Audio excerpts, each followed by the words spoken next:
Le chemin de fer était l'un des symboles de la modernisation au XIXe siècle. Savez-vous que Taïwan a vu inaugurer sa première ligne de chemin de fer en 1893, 2 ans avant l'occupation des colonisateurs japonais? Et savez-vous qu'à la fin du XIXe siècle, Taïwan était l'une des provinces les plus modernes de la Chine? Pour en parler, on ne peut pas se passer d'un personnage qui s'appelle Liu Mingchuan, le premier gouverneur de la province de Taïwan.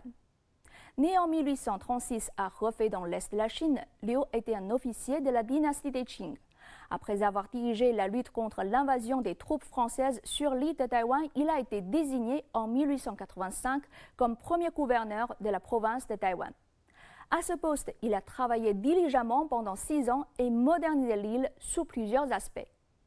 La lampe, le pouce-pouce, les bains publics, l'école occidentale, l'école destinée aux aborigènes de l'île, bref, tout ce qu'il a eu dans sa tête, il a tenté de le réaliser à Taïwan.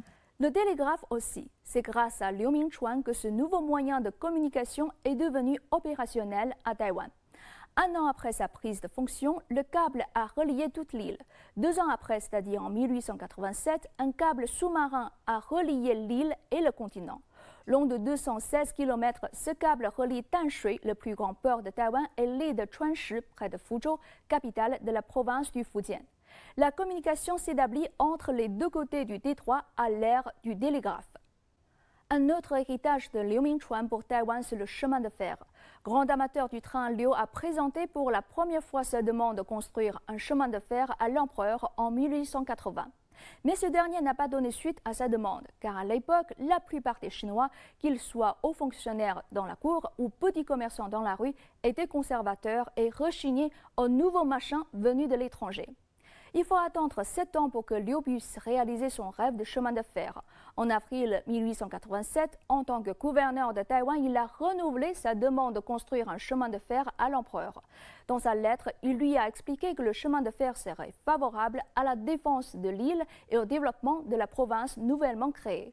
2 mois plus tard, les travaux ont commencé.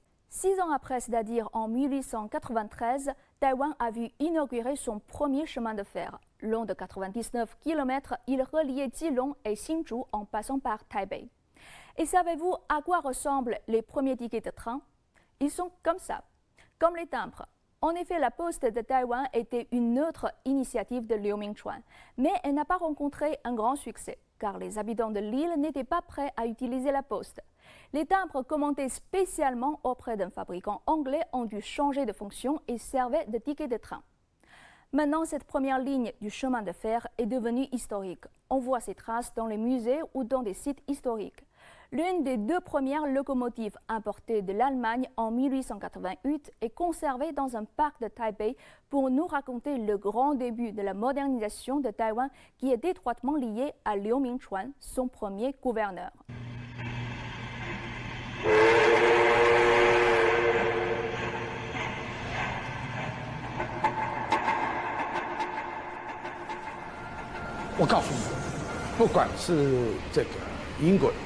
Qu'ils soient anglais, américains ou japonais, ils partagent le même point de vue.